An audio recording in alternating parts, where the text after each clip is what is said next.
Hello, everybody. Thank you for your patience. We were having, as usual, with Zoom and the live that we started with this pandemic, some technical difficulties. Apologies for that, but we'll get started. I wanna say thank you for everybody for being here. As you know, we have a session that is happening in live with everybody online, but also we have some guests in person here with us. So thank you everybody. My name is Hortensia. I'm from the Illinois Hispanic Chamber of Commerce. And also with me, we have the team from Insperity, Ivan and Sharon. And through the presentation, as we go through, I'm gonna, if as needed, leverage the expertise that we have of Sharon being here with us, so that also as we get through, and if you have any questions, please send them on the chat so that at the end we can address them. And please take advantage that Sharon is here because she's a consultant on anything regarding people, human resources for companies that she's been working on these 20+ years for companies that have less than 30 employees.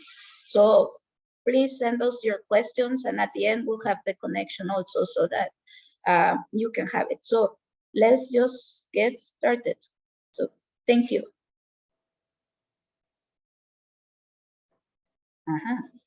Gonna work a little bit different. Okay. So as we all know, the pandemic created a big challenge for all of us as individuals, but we also know that small businesses were one of the, they were hit the most. We know that they had reduced business, and also like there were mass layoffs and closures that they were made worse by the length of the crisis. None of us wanted to be in this kind of situation for such a long time.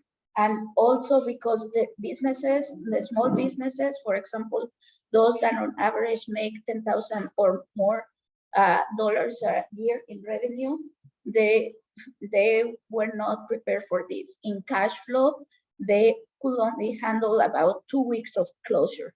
So this is a big impact that they had.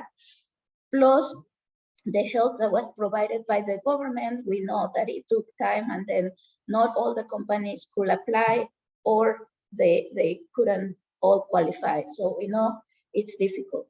At the same time, while we know that there was a lot of people out there without jobs because of all those massive closures, we know that also we are still struggling to find persons. So how could it be?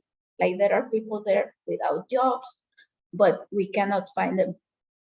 So a lot of persons believe that it's because we are incentivizing and providing them with the resources that they need, paying them basically to stay at home, or people are deciding to stay at home.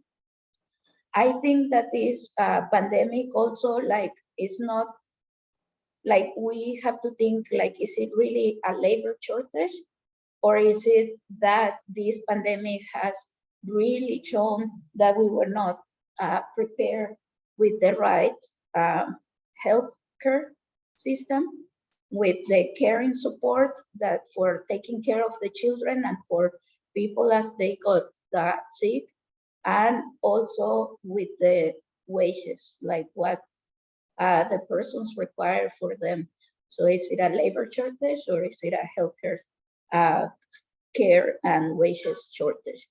And this is important. I'm mentioning this because as many of the businesses, as they struggle to hire many, they hear the news, we hear it every day, so they get discouraged to even try.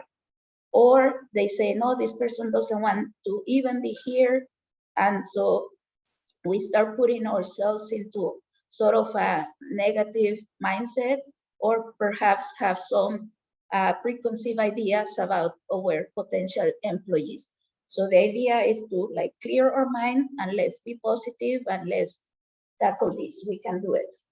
At the same time, we also have to be mindful that from before the pandemic, we had new ways in which how candidates were seeking jobs, and the pandemic just accelerated this with a lot of things online, and more so also like they are now more demanding in what they expect from their jobs. So there are these ideas that have come up of the great resignation. A lot of people like just quitting their jobs, or they reshuffle. Like from surveys, we know that, for example, before the pandemic, about 1/3 of the working population would say that they wanted or they were considering switching to a new job. After the pandemic, we are close to 60%, like 56% that says that, like imagine that 6 of every 10 persons is willing or is thinking about switching that job. Among the newer generations, that number becomes like a whopping 80%. However, the newer generations, I will take it with a little bit of caveat, because that newer generation, it is gonna be switching jobs just because they're young, they're starting and they wanna be exploring, and they're gonna try different things. At the same time, it is true, and we have to take it seriously, that they are also the ones that are more demanding in terms of making sure that their job is meaningful and jumping into this you only live once economy. People will suffer a lot through this pandemic, so at least through their work, they're trying to have some sort of control back into their life, and so they are demanding these kinds of opportunities.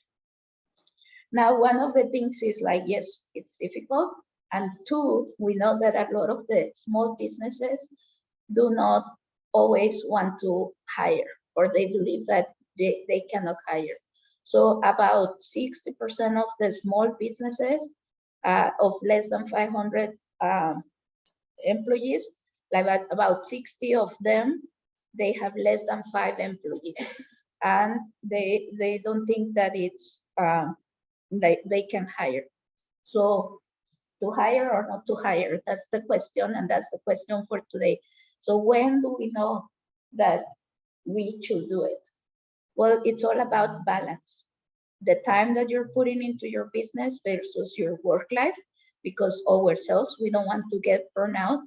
At the same time, it's our cash flow, the budget that we have for hiring and balancing with the growth that we want to see as a business or maintaining our business. So it is time to hire when we are having to turn away some of that business, when also, like if we have good employees and we want them to already give them more responsibility or another kind of position, why not do that to take care of that person that has been working with us and is ready for the next task, and our business can support hiring another person that can do their job. When we also want to maybe reduce some costs by doing some things internally, and just to maintain our customer service, that we, like the signs that we saw earlier, please be patient. There is only so much that kind of sign is gonna help our business. Eventually, people will want to get back to the normal rhythm and expect good service and quality from us. So with that, that's why we are here, because we would like to share with you some tips for hiring the right people in the right way. A lot of these things are not necessarily that we are like, coming up with the next like great recipe.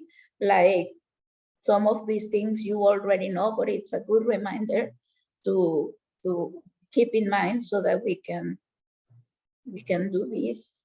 And why? Because getting the hiring right pays off. Yes, it takes time. Yes, it takes some of the resources. Yes, it takes a lot of steps, but we know that the employees are a big component of it's our biggest asset. And so, for example, if we were gonna sell our business, the value of our business doesn't, or our brand or what we stand for is not only in like the machinery, the equipment, the location, the chairs and the tables that we have for our business. The value comes in the service that our employees are providing. So it is very, very important because we know that they are our asset. If we do it right, it improves our value. And if we do our homework and having that great talent, it makes a difference for our business. If you think of a restaurant or store, we know that as customers, we like going to the places where we are offered stellar customer service, and that comes with having the right people and training them correctly. For what are some of the common mistakes that we see like in hiring? So like we talk about, because we are rushing sometimes and we just want somebody and we don't always take the time, we say hire anybody that comes in the door, they'll know how to do it. Or even worse, not hiring anybody thinking that I cannot do it, or not trusting the system, or having had a past experience and continue to say, no, I'd rather do it myself. A big one among small businesses is this idea of hiring friends and family. I know it's a tricky one because a lot of our small businesses are family owned and operated. Yes, if we do our homework and we do it right, that's one thing that we can consider. However, we should do it in the same way. We also hear some employees not being super happy because sometimes maybe we tend to favor some of those friends and relatives. So we have to be very mindful that if we're gonna do that, that we still don't skip on any processes. Trusting my gut feeling instead of a process, and say, oh, I thought that person was a nice one, and then we complain that the person didn't quite work out. So doing our homework upfront. Ignoring diversity, it's a big one. It's not only about race or ethnicity, it could also be about age. If we were to have, let's say, like a party or a creative meeting where everybody's gonna come up with ideas, where do you think we will have the most creative, diverse, and different ideas? In a group where everybody looks the same, or in a group that it's different, where that could bring something new to the team? And I think the answer is obvious. And so we need to give that opportunity, because we know that places that are more diverse, they also tend to produce like a higher revenue. This idea of mismatching skills and attitudes versus the job, like persons being placed in the wrong position. If somebody is shy and we want them to talk to the client, so that will not be the best match for them. So we'll talk a little bit more about those last two. As I keep going through, like, please think of any questions so that we can have a conversation with Sharon at the end of this presentation or throughout. So thank you. So many times we think about the recruiting process as like, I want to employ somebody, I put my sign on the window, or I post my job somewhere, I do my interviews and I hire. But the thing is that each one of these is actually like more of the steps that that we should take into account. Within each one of these, there is a lot of things that you could consider. So first, we need to identify the job. We'll talk more about that. Know where we're gonna post our need, where are we gonna find the people. We're gonna review some resumes or hear some sort of evaluation before we even get to the interviews. Once we have the interviews, we're gonna be able to compare them, or we should, if we have the right system, compare objectively each candidate to make a selection. And one of the things that we often skip is this idea of references. So it pays off to take time to do some checking on that. We can then do the offer. And very, very important is also to know that our job doesn't just end where the person comes in through the door. That's only when it starts, because we then need to provide them with the tools and training for them to do their job. So one of the things of where does it first start? Attracting those persons. What are we doing as a business to make sure that they want to work with us? We have to develop our reputation, not only as a business. We often focus a lot on that, obviously, because we want our business to prosper. We are very proud of the things that we're doing, but we forget that we also have a reputation to build as an employer. What are some of those ways in which you can build and then communicate that reputation? It's not just about making things up, it's what our employees are saying, and we need to be authentic. We obviously need to address that right now in a competitive environment. We also need to offer good compensation and benefits, and then have flexible work opportunities. And in this area, I saw a little bit of this example, and I wanted to bring Sharon here with me because I'm much taller than her. Hello. Yes, that's why we partnered on this.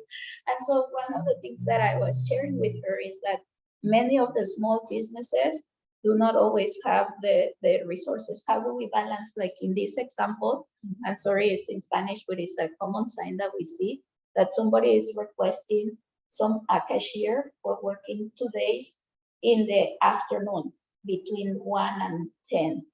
And so it seems to me that it seems like a restrictive request. So how do we balance that need versus being flexible? Yeah, this is one of those jobs where the owner of the business decided that this is the type of job I need to fill during these days and these hours, and is not flexible with that work schedule. So some of my recommendations, I have two specifically for this.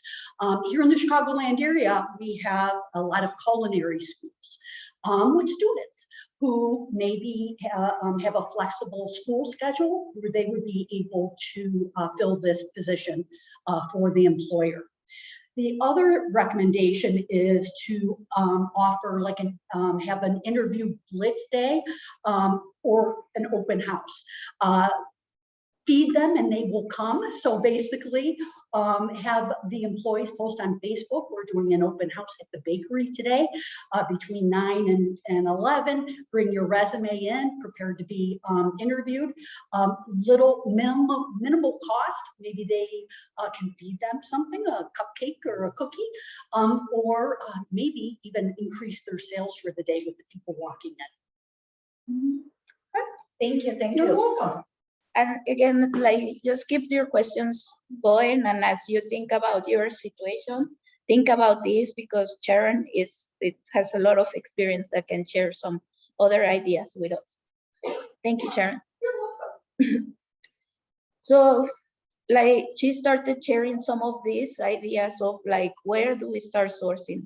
And your very, very first top priority is try to find these employees internally. Why? Because we already know them. And so if we are reaching out to our most productive employees, we know that the recommendation, they know what they are expected of them at work. they are happy and engaged with us, so they could be a good source of recommendations. However, many times they are already doing that, but we do not always thank them for that. We don't always have like a formal program as a small business to incentivize them. It could be a gift card, it could be a thank you note, it could be like a little bonus in their next paycheck when the person gets hired. But if you formalize it, I think it's a good way of saying thank you, and it's a good way to keep those referral coming and bringing more people like the ones we like working with. But making sure that you are reaching out like throughout the year. Just don't wait when you have the need, so that you can start building your database, but also make sure that you let the employees know what happened with those recommendations that they share, because sometimes they get discouraged if the person doesn't get hired and doesn't know why, or to know what happened. So I think it's important to keep the communication going. Reaching out to our networks, of course, friends, but most importantly, industry events. Can, like for example, reaching out to the Chamber of Commerce, we can do that.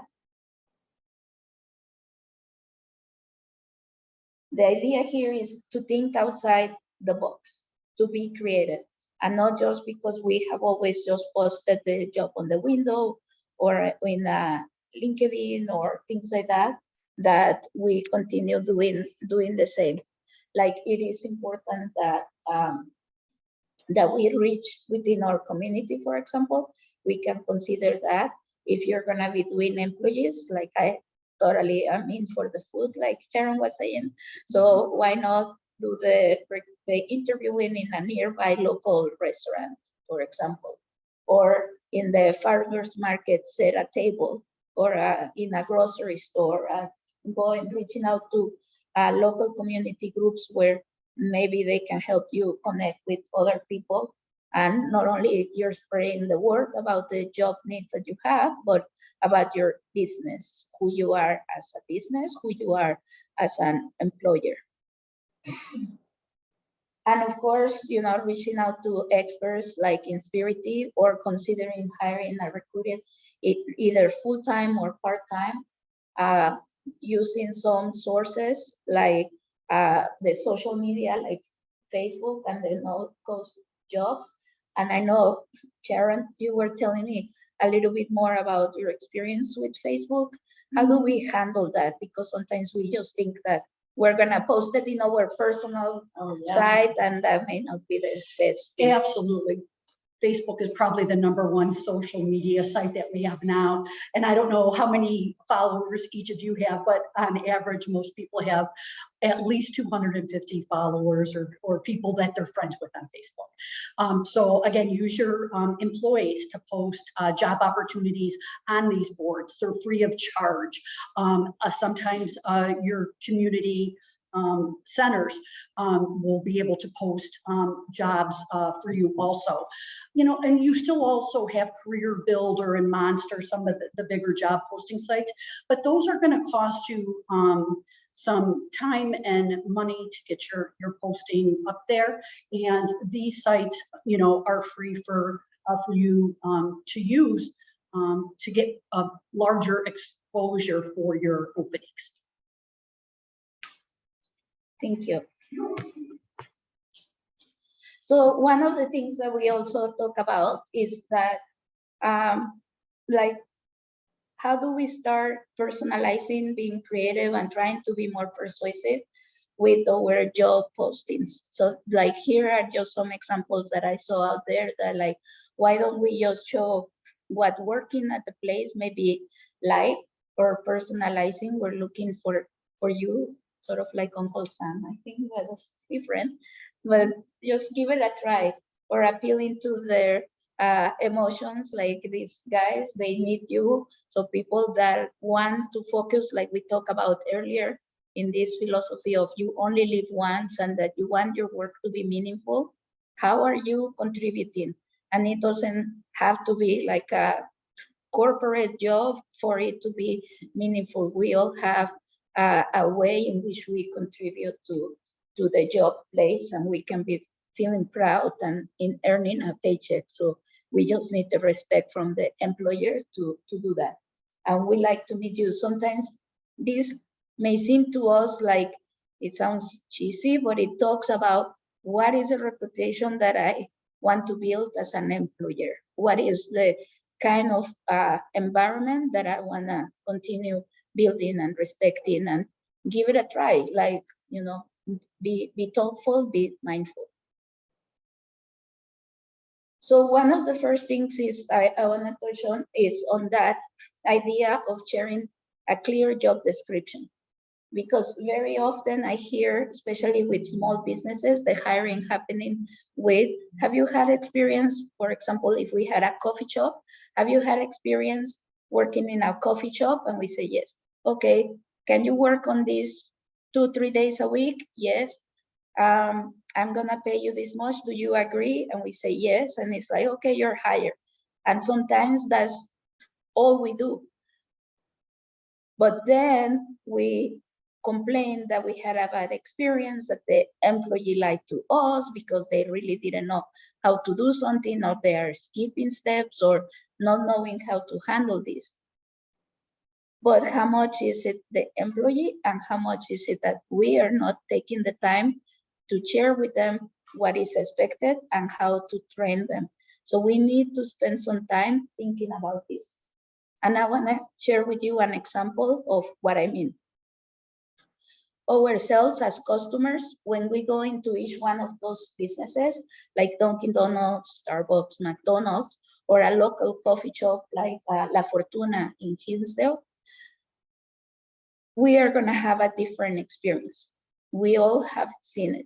And it doesn't only come from the environment and the product itself, it also comes from the employees.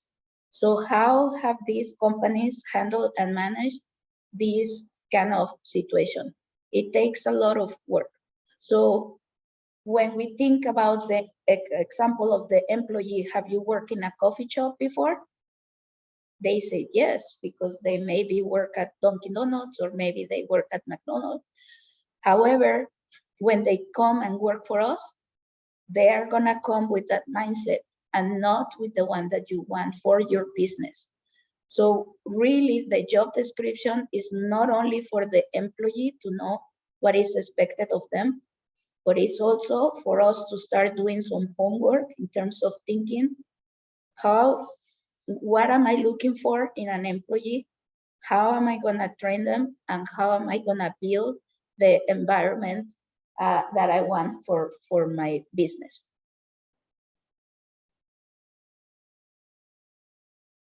So one of the first thing is that setting this for the job interviews, making sure that we set the time aside for doing this, that we don't get interrupted in this, because one of the things that we see is that already, like before people even talk to us, we can already start evaluating, like in their tones of voice or how, like the demeanor.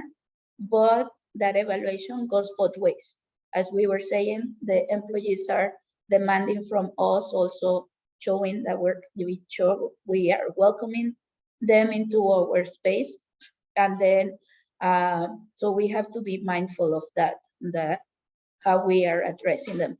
And Sharon, would you like to share like other recommendations in terms of like interviewing process, like some recommendations and tips? Well, I think what's interesting now, times have changed. Myself as a manager just recently went through the interviewing process for an HR specialist on my team, and it was done virtually. We are interviewing people, via Zoom, just like we're participating in this webinar today. So the most important piece is really to be prepared. Have your questions ready. Make sure that you're away from your computer, your phones turned off if you're doing the interview in person. The candidate should be speaking 75% of the time, and you as the interviewer 25% of the time. This is where you're getting ready to know the candidate. And your interview questions, I like to use behavioral interview questions when I'm talking with candidates, because they always say that past experience will dictate future successes. So I'm asking questions where they're providing examples of previous successes, either at work or, depending on the job, maybe at school, in the community, through their family. And I'm looking for what I call that star response. So when I'm asking a candidate a question, I want them to explain the situation, the task, the action that they took, and what was the end result. So it's that star response that will make it easier for you as the interviewer to make a decision if this is going to be a good fit for your company. Thank you. You're Thank welcome. you. Yeah, all of those are very important. This is like in more of that body language in terms of like if somebody is keeping a limited eye contact or turning away, we have to explore more about why. We have to be mindful of we have to be mindful of the cultural nuances and cultural differences. So, so we shouldn't just assume that something is happening. We can ask the employees. And I think Sharon talked a little bit about this, going beyond the questions, giving some examples of behavioral questions. So if we want somebody to do multitask, like how are they managing their time, customer facing, or if you have some problems in the job place. So just at the end, it's making sure that how do we hire for attitude or skills, because the wrong candidate can cost more than money. Like in terms of like what we were saying of our like the environment that we have, if we have the wrong person in there, we can have the wrong impact on the customer service.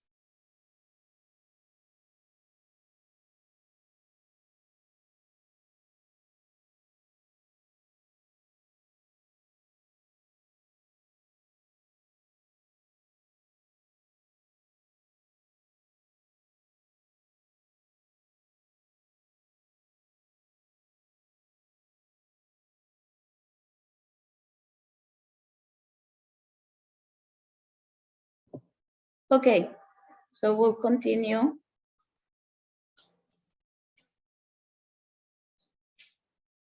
So far we've talked a lot about like how to do the hiring. So just a couple of words now. If it's taking us this time and we are doing our homework to find them, how do we make sure that we keep them? Well, give me 1 second. Can everybody see the screen? Okay.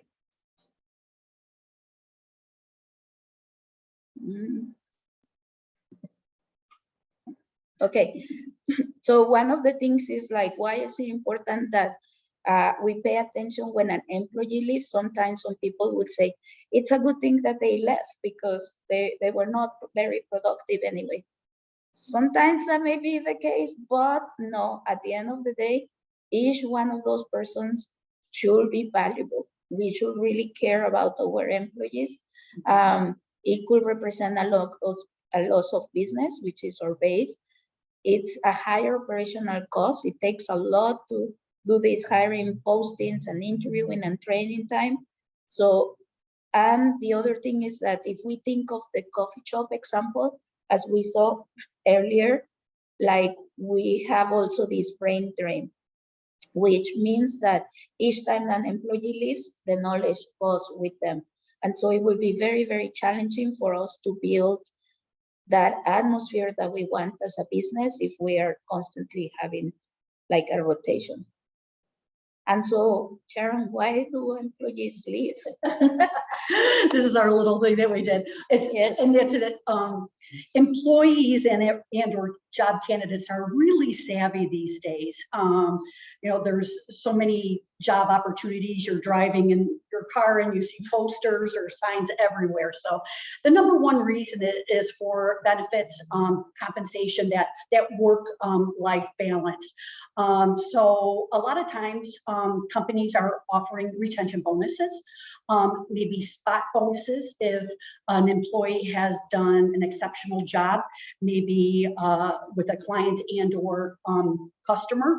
I always recommend to taking a look at your compensation philosophy. How are you paying your employees? Do you know what your jobs are worth in your industry and in your market? Especially if you're seeing a high turnover due to just salary, and you're seeing people leaving maybe for $2,000 or $5,000. Is that something that you have in your budget that you can accommodate for this employee, or maybe offer some additional incentives, an extra week of vacation, maybe a more flexible work schedule for 10-hour days with Fridays off or Mondays off. So these are just a couple of examples on how you can help reduce some of your turnover if you're experiencing that now in your business. Yes, thank you. I think it's very, very important that this chart sometimes, I know as a small business, it's very, very difficult when we're trying to pay rent or keep above and keep up with our day-to-day jobs, that how do we compete with some of those bigger companies that can offer those kinds of salaries? Basically, like the reason why we wanted to share this is because, yes, about 40%, this orange part of the graph, is something that we have to compete with, that there is no way around it. But at the same time, like Sharon was saying, there is this other 60% that it doesn't, where we can actually compete even better than a bigger company in offering some flexibility, in being able to recognize their job, in making sure that that job is meaningful, offering a good work-life balance. And in return, it sounds like we are offering a lot or maybe giving into some demands, but these kinds of things turn into engaged employees. And when we know that when our employees are engaged, they stay with us, so we reduce on that cost, and their work pays off in customer service, in increasing our business. This is something that I've seen in the past, and it's the Gallup's 12 questions to measure the level of engagement from our employees. I like it because it's simple, it's 12 questions, and we can start asking ourselves or folk as a business, like what kind of the areas, what are some of the areas that our employees care about? How can I impact them? And then if we can, and if we have multiple employees, we can even implement them and ask them annually to see how I'm progressing. I show in here only 6 of them, but you can search for this online, or you can also reach to myself or to Insperity to know other ways in which we can evaluate how are we doing in retaining our employees. What are some of those signs that we should be on the lookout for when we are about to lose an employee? So these are some of the things like we were talking about, what is expected of me at work. I have the materials and equipment. So all of these are things that ourselves as a manager, we can impact, and we should impact for our employees to be happy with where they are. So in sum, that's kind of like some of the ideas that we wanted to share with you. Like, yes, employees are our biggest asset. Hiring the right people in the right way takes time, but it pays off. And we need to be creative and intentional in our recruiting process, especially in times like this. And as we continue evolving, We're not gonna come without a scratch from the pandemic. I think we're gonna keep seeing a lot more changes on this. So it's good that we start hearing about this and jumping on board. Reach out to us with any questions. And the thing that we need to keep working on is just continue to develop that positive reputation, not only for your business, but as an employer. So these are some of the ideas that we wanted to share with you, but I want to thank you for this, but I also want to open it up for questions. If you have some, please feel free to send them on the chat, especially if you have specific difficult situations, even if you're not thinking of hiring right now, but there are questions that you may have around that. And take advantage that Ivan and Sharon are here with us and to help us with that. But here are our contact information. You can always also reach out to us.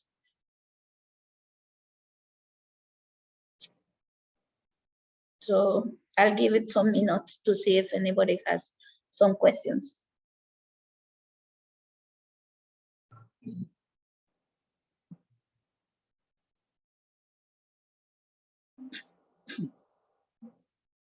Okay. It looks like we're doing good. So please feel free to reach out to us. I know this is a lot and you may have more, you have different challenges in these areas because we've been talking to different businesses and I know this is a key component. So this is why we decided to do this. So thank you again, everybody, and talk to you later. Bye-bye.